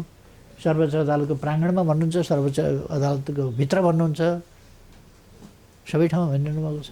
वकिलहरूले भन्नुभएको छ, न्यायाधीशहरूले भन्नुभएको छ। हो, अब एउटा सर्वोच्च अदालतमा एक किसिमको विपद देखिन्छ, तर देशको सबैभन्दा ठुलो पार्टी र एउटा जिम्मेवार पार्टी नेकपा एमाले चाहिँ मुखदर्शक जस्तो देखिन्छ भन्ने छ कि हिजो प्रतिपक्षमा हुँदा काङ्ग्रेस जस्तो थियो, आज एमाले त्यस्तै छ कि भन्ने टिप्पणीको कारण के भन्दा शक्ति पृथकीकरणको सिद्धान्तले शक्ति सन्तुलन पनि भन्छ। त्यो शक्ति सन्तुलनमा न्यायपालिका र कार्यपालिका र संसद भन्छ। प्रधान न्यायाधीशलाई अथवा न्यायाधीशहरूलाई नियुक्तिको लागि अनुमोदन गर्ने पनि संसद हो र महाभियोग लगाउने पनि संसद, र संसदको सबैभन्दा ठुलो पार्टी एमाले हो। यदि चोलेन्द्र शमशेर जवारालाई अन्याय भएको छ, मिथ्या आरोप लगाइरहेछ मिडियाले अथवा त्यहाँका न्यायाधीशले पनि यो गलत भयो भन्न एमाले किन सक्दैन? अथवा त्यो विरुद्ध उहाँले कुनै डिजाइन गर्नुभएको उहाँको नेतृत्वमा सेटिङ भएका हुन् भने फलानाले सेटिङ भएका हुन्, त्यसको लागि महाभियोग लगाउनुपर्छ भनेर त्यसमा एसर्टिभ पहल कदमी किन लिन सक्दैन एमाले? एउटा कुरा चाहिँ अधिवक्ताहरूको, वरिष्ठ अधिवक्ताहरूको, न्यायाधीशहरूको स्वार्थ हुनसक्छ आफ्ना आफ्ना खालका। ती स्वार्थका लागि उहाँहरू यति तमासा गरिराखेका हुनसक्छ। हाम्रो त्यस्ता खालका स्वार्थ छैन। हाम्रो राष्ट्रिय स्वार्थ मात्रै हो, न्यायालय मर्यादित होस्, निष्पक्ष होस्, जनताले आफ्नो विश्वास भरोसा टेकाउन सक्ने ठाउँको रूपमा न्यायालय होस्, न्यायालय राज्यका 3टा अङ्गमध्ये एउटा सम्मानित अङ्गको रूपमा र शक्ति सन्तुलन र नियन्त्रणको हिसाबले एउटा स्वतन्त्र न्यायालयको हिसाबले निष्पक्ष भूमिकामा आओस् र जनविश्वास त्यसमाथि रहोस् भन्ने हामी चाहन्छौँ। अदालतको मर्यादा होस् भन्ने चाहन्छौँ। अब अदालतको मर्यादाका लागि बहस गर्ने अधिवक्ताहरू अहिले त अदालतको हुर्मत लिन त तयार, आफ्ना स्वार्थका लागि त हुनुहुँदो रहेछ नि त। हाम्रो त्यस्तो स्वार्थ कुनै पनि छैन र हामी अदालतको हुर्मत लिन होइन। अदालतको सुव्यवस्था होस्, सुप्रबन्ध होस्, अदालत मर्यादित होस्, अदालतभित्र रहेको दूषितपन, अपवित्रता, अस्वच्छता जस्ता कुराहरूको अन्त्य होस्। समग्रतामा हामी त्यो चाहन्छौँ। त्यसकारण मैले आजै बिहान उठेर एक ठाउँमा इन्टरभ्यू दिँदाखेरि पनि भनेको थिएँ, लागेको छ क्यान्सर लागेका ठाउँमा अनि यसो दुबोको मुन्टो ल्यायो, के को मुन्टो ल्यायो, अनि एउटा अन्डा ल्यायो, यसो घुमायो, त्यहाँबाट लगेर दुना टपरामा राखेर बाटामा लगेर मनसायो गरेर निको हुन्छ क्यान्सर। यो अहिले भइरहेको त आफ्नो स्वार्थका लागि क्यान्सर ढाकछोप गरेर क्यान्सर मौलाउन दिने, किन त्यसबाट फाइदा लिनु छ नि। त्यो फाइदा लिने खालका लडाइँमा हामी सरिक नभएको। हामी चाहन्छौँ सम्पूर्ण रूपमा न्यायालय निष्पक्ष होस्, स्वतन्त्र होस्, पवित्र होस्, न्याय मन्दिरको रूपमा होस्। हामी त्यो चाहन्छौँ। यहाँ विभिन्न मान्छेले स्वार्थ भजाउन कम्पु कराते खेल्दाखेरि हामी किन त्यो कम्पु करातेमा सामेल हुन्छौँ? हामी किन चाहिँ त्यहाँ गएर झै झगडामा सामेल हुन्छौँ? त्यसमा होइन। हामी न्यायालय सच्याउने कुरामा हामी आग्रह गर्छौँ, श्रीमानजीहरू तपाईँहरूकै भनाइअनुसार न्यायालयमा स्वच्छता देखिएन। तपाईँहरूकै भनाइअनुसार तपाईँहरूको फैसलामा त थियो, तर तपाईँहरूकै भनाइ, तपाईँहरूकै बगपत्र, तपाईँहरूकै कबुलियतनामा ले भन्छ कि तपाईँहरू निष्पक्ष ढङ्गले चलिरहनु भएको छैन। अस्ति न्यायाधीशहरू, एमिकस क्युरी भनेको बारका प्रतिनिधिहरू र एक पक्षका वकिलहरू बसेर यो गर्ने, अब यसपछि यस्तो गर्ने, प्रधान न्यायाधीशलाई निकाल्ने, अनि त्यसपछि यो काम गर्ने, यो नियुक्ति बदर गर्ने आदि कुराहरू त उहाँहरूले त फेरि अर्को सेटिङ गर्ने कुरा त बाहिर आएको छ भने यस्तो कुराहरू हुनु भएन। अदालतभित्र यस्तो कुराहरूको अन्त्य हुनु पर्यो। हामीलाई त उहाँहरूको जस्तो स्वार्थको लडाइँमा सामेल हुनु छैन। हामीलाई पक्ष विपक्ष धुरा पस्न जानु पनि छैन। हामीलाई स्वच्छ न्यायालय चाहियो, मर्यादित न्यायालय चाहियो। त्यसकारण उहाँहरूको उद्देश्य र हाम्रो फरक छ। त्यसकारण हामी कमसेकम यत्रो विवादको जरो जहाँबाट पैदा भयो नि, जुन फैसलाबाट यो विवाद उहाँहरू आफै गर्दै हुनुहुन्छ, आफै फैसला गर्नुभयो, आफै विवाद गर्दै हुनुहुन्छ, अहिले कसलाई भाग पुगेन? उसलाई त मलाई त गाईको बाछी मात्रै दिएको थियो, उसलाई त बाछीसहितको गाई नै दिएको रहेछ भन्ने खालका कुराहरू। अब यो त उहाँहरूले जान्ने कुरा हो, त्यसमा हामी किन पर्ने? त्यस कारण हाम्रो चिन्ता भनेको हामीले मुद्दा हार्यौँ के भयो कसो भयो भन्ने कुरामा होइन कि न्यायालयको निष्पक्षता, स्वच्छता, न्यायालयको न्यायिक मन, त्यो कुरा भएन भन्ने हाम्रो चिन्ता हो। त्यो हुनु पर्यो भन्ने हाम्रो माग हो र हामी त्यसका लागि प्रयास गर्दैछौँ। हजुर, अन्तिममा अब जस्तो खास गरी नेपालका वामपन्थीहरूले राजनीति भनेको सम्भावनाको खेल हो भनेर पटक पटक भन्छ। त्यो सम्भावनाको खेल हो भनेर अप्रत्याशित घटनाक्रमदेखि नै इतिहासका केही दिनहरूमध्येमा 2074 साल असोज 17को घटना हो, जुन दिन नेकपा एमाले र माओवादी केन्द्रले तालमेल गरेर संसदीय निर्वाचन उठ्ने भनेर सभागृहमा घोषणा गरेका थिए। जबकि त्योभन्दा केही समय अगाडि काङ्ग्रेससँग मिलेर माओवादीले अविश्वासको प्रस्ताव लिएर आइसकेपछि माओवादी केन्द्रसँग र त्यसका अध्यक्षसँग यहाँहरूको अत्यन्तै तिक्त सम्बन्ध थियो। त्यस्तै अप्रत्याशित फेरि घटनाक्रम, त्यस्तो गठबन्धन चुनावभन्दा अगाडि अथवा पछाडि हुन सक्ने सम्भावना छ कि छैन कतै मानसपटलमा? एउटा कुरा म फेरि दोहोऱ्याउन चाहन्छु, राजनीतिक दलहरूले आफूले स्वतन्त्र ढङ्गले चुनाव लड्नु र आफ्नो आफ्नो जनमत कस्तो छ, जनताको विश्वास आफूप्रति कति मात्रामा छ, कुन तहको छ, त्यो कुरा थाहा पाउनु र यदि एकल सरकार बन्न सक्दैन भने मिलिजुली सरकारको संवैधानिक प्रावधान छ र लोकतन्त्रमा त्यस्ता अभ्यासहरू पनि छन्। मिलिजुली सरकार बनाउनु, आफू चुनाव लड्ने, आफ्नो स्ट्रेन्थ लिने, आफ्नो मत लिने, जनमत लिने, त्यसपछि सरकार बहुमतको छैन भने मिलेर सरकार बनाउने बाटो लिने अनौठो कुरा होइन। हामी त्यो मान्यतामा हो। हाम्रा विरुद्ध अब वडामा लड्दाखेरि मोर्चा कसिया छन्, छोरी जिताउनलाई चाहिँ सम्झौता गरेका छन्। दुईटा बाबु एउटै हेलिकप्टरमा चढेर गएर ऊ पनि मेरी छोरी भन्छ, ऊ पनि मेरी छोरी भन्छ, यो मेरै छोरी हो, मेरै छोरीलाई भोट देऊ भन्छ उसले पनि यस्ता खालका देखियो। यत्रो तमासा किन गर्नु पर्यो? हामी आफू चुनाव लडेर आफ्नो जनमत लिएर अगाडि बढौँ भन्ने मान्यतामा हो। अब त्यसो होइन मोर्चा नै कस्ने हो भने एकपल्ट यसो एउटा अभ्यास चाहिँ देखाइदिउँ नि त भनेर हामीले पनि मोर्चा गरिहाल्यो। अब यदि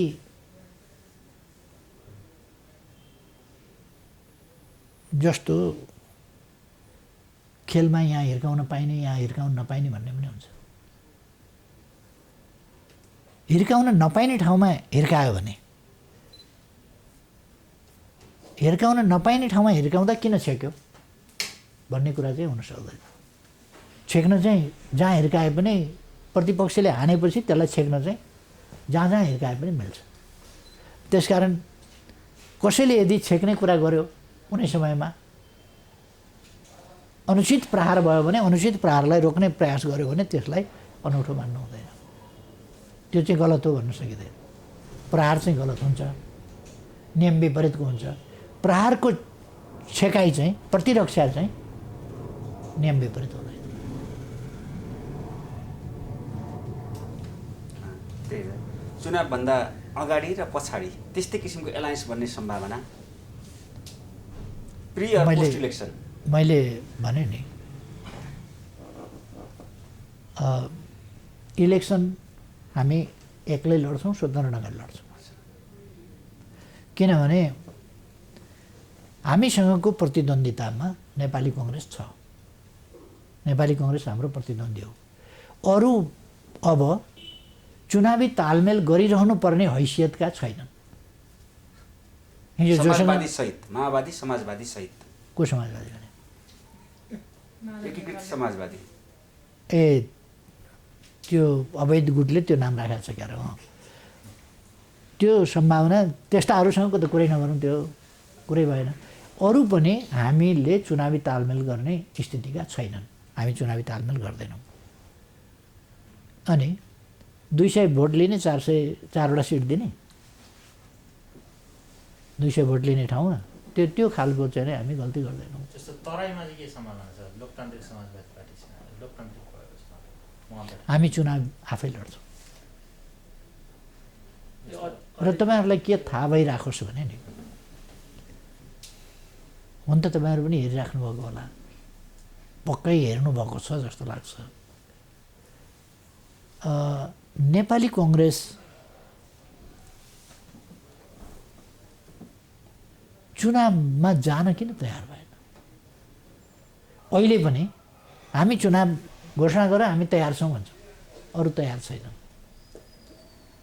पटक पटक संसद विघटन गरेर मध्यावधि गरेको नेपाली कङ्ग्रेस अहिले चाहिँ विचार चुनाव गर्नु हुँदैन भन्छ।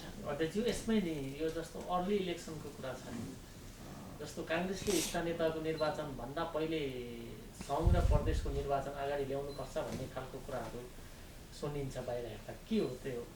अनि एउटा कुरा के हो भने संविधान सम्मत हुनुपर्छ हामीले देखेको कुरो, र संविधान सम्मत ढङ्गले निर्वाचनको प्रक्रियामा जाँदा हामीलाई जुनसुकै निर्वाचन अगाडि आओस् पछाडि आओस् केही छैन, हामी सामना गर्न तयार छौँ। हामीलाई निर्वाचन चाहिएको छ, जनादेश चाहिएको छ। परमादेश बाट बनेको यो आर्टिफिसियल जो छ नि रोबोट, यो यन्त्र सरकार, यो यन्त्र सरकारको सकेसम्म छिटो अन्त्य हुनुपर्छ देशको कल्याणका लागि। त्यसका लागि निर्वाचन हो। हामी अर्को प्रकारको गठजोड आदि इत्यादिको धेरै पक्षमा छैनौँ। हामी सरकारमा जाने हतारो सरकारमा जाने मनसाय केही राख्दैनौँ र चुनावको हामी प्रतीक्षामा छौँ। अरू किन चुनावसँग डराउँछ? चुनाव अगाडि भयो भने पनि तयार जेसुकैको चुनाव आए पनि ठिक छ। महाधिवेशनकै प्रसङ्गमा चाहिँ पार्टीको कतिपय नेताहरूले अब पदाधिकारीमा आकाङ्क्षीको सङ्ख्या धेरै देखिन्छ र अनि पार्टीमा भएको सबै पक्षलाई समेट्नका लागि पनि अहिलेको विधानले व्यवस्था गरेको पदाधिकारीको सङ्ख्या अपुग्छ भन्नुभएको छ। त्यो बढाउने के छ सम्भावना? यो पदाधिकारीको सङ्ख्या चाहिँ आकाङ्क्षा हेरेर होइन आवश्यकता हेरेर गर्नुपर्छ।